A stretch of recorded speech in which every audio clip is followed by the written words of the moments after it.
যাই হোক, আজকে সেই সকাল বাড়ি থেকে বেরিয়েছিলাম তখন 8:30 বাজে, আর কোর্টে পৌঁছেছিলাম তখন 10:30।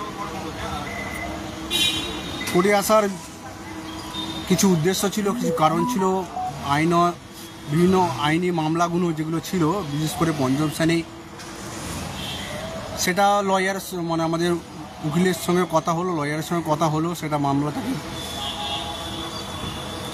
অগ্রগতি নিয়ে ওনার সঙ্গে কথা বললাম। এবং আরেকটা কারণে এসেছিলাম,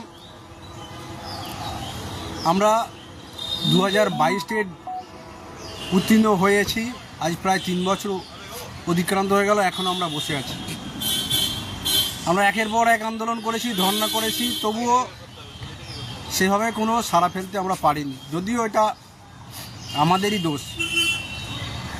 আমাদের 22 ট্রেড উত্তীর্ণ বহু সংখ্যক প্রার্থী, তারা স্বপ্নের জগতে বাস করে আছে যে যখন ইন্টারভিউ আসবে তখন আমরা দিতে যাব, কী দরকার আমাদের রাস্তায় নামার।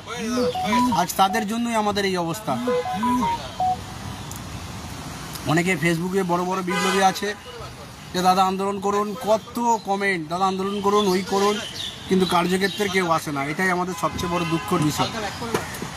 সবাই গাছে তুলে মই কেড়ে নিতেই ব্যস্ত। দেখো, ওই সব নেগেটিভ কথাবার্তা যাচ্ছি না। যাদের চাকরি দরকার, যাদের পেটে খিদে আছে, তারা নিশ্চয়ই রাজপথে আসবে, এটা আমার বিশ্বাস। সেই জন্য আবার রাজপথে দেখা হওয়ার জন্য আজকে কোর্টের মহামান্য হাইকোর্টের দ্বারস্থ আমরা হয়েছি 2022 থেকে পক্ষ থেকে। আশা করি খুব শীঘ্রই আমরা জানতে পারবেন। আপনাদের উদ্দেশ্যে বলছি, আপনারা তৈরি হন। সামনের মাসের দিকে আমরা আবার রাস্তায় থাকব। আর আমরা আরেকটা জিনিসের দিকে তাকিয়ে আছি, এসএসসি যে 26,000, সেই 26,000 যদি নতুন নোটিফিকেশন হয়, তাহলে ওবিসি মামলা ধরুন যদি নতুন নোটিফিকেশান দিতে পারে, সেখানে যদি না বাধা থাকতে পারে, তাহলে আমাদের 22 টেকের বাধাটা কোথায়? এই এসএসসি নোটিফিকেশানটার দিকে আমরা তাকিয়ে আছি। তারপরে আমরা আইনি পদক্ষেপ যেটা নেওয়ার, যেটা আমাদের ভ্যালিড পয়েন্ট আছে, সেই ভ্যালিড পয়েন্ট দেখিয়ে আমরা আদালতে দ্বারস্থ হব। যেহেতু আমাদের প্রধান বাধা এখন বলছে ওবিসি, যেটা জুলাই মাসে শুনানির সম্ভাবনা আছে, রাজ্য সরকার সময় নিয়েছে। তাই জুলাই মাসের আগে যদি এসএসসি নোটিফিকেশান প্রকাশ করতে পারি নতুনভাবে, তাহলে আমাদের ক্ষেত্রে কিসের বাধা? আমাদের ক্ষেত্রে কেন বাধা থাকবে, সেটা নিয়ে আমরা মহামান্য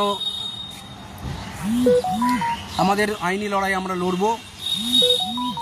এছাড়া সকলকে বলবো, বাড়িতে না বসে থাকে আপনারা রাজপথে আসুন, রাজপথে এসে লড়াইটা করুন। আমাদের শুধু ইন্টারভিউটা বাকি, এইটা মাথায় রাখতে হবে। বাবা ফোন করে, আমাদের শুধু ইন্টারভিউটা বাকি, এইটাই শুধু মাথায় রাখতে হবে। সকলকে অসংখ্য ধন্যবাদ। বেশি কথা বলবো না, অনেক সেই সকালবেলা এসে আর এই বাড়ি এখনও করেই আছি। বাড়ি যেতে যেতে কম করে 10:30 11টা তো বাজবেই। এখান থেকে ধর্মতলায় যাব, সেখান থেকে বাস ধরবো, অনেক সময় লাগবে। আজকে আমি একাই এসেছিলাম, সেখান থেকে এগর সেগর এর কাছে গিয়ে এই বিল্ডিং, এই কোর্টরুম অনেক ঘুরে ঘুরে ঘুরে অবশেষে কাজটা সফল হয়েছে। যে কাজের জন্য এসেছিলাম সেই কাজটা আপাতত কমপ্লিট করেছি।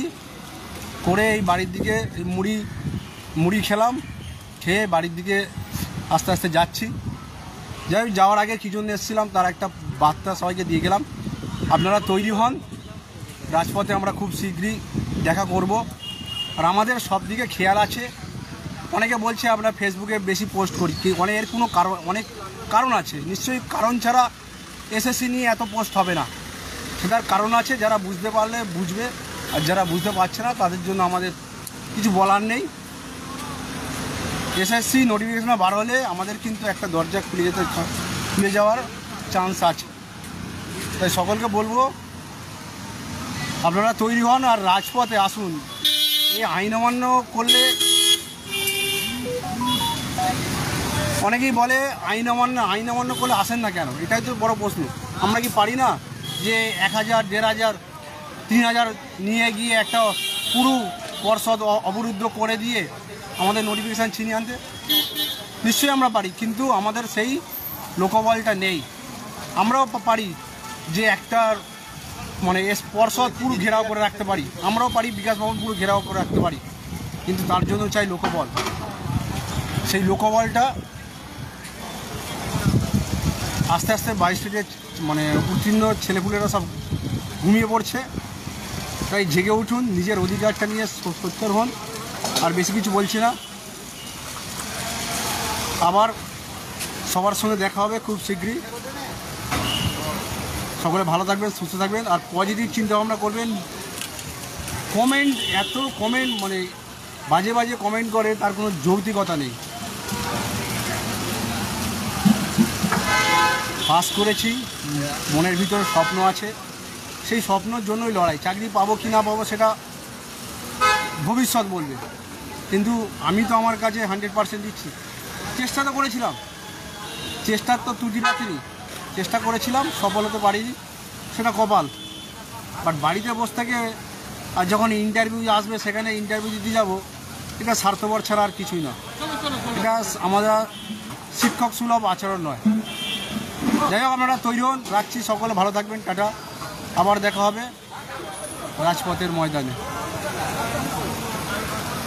আর বেশি কিছু বললাম না।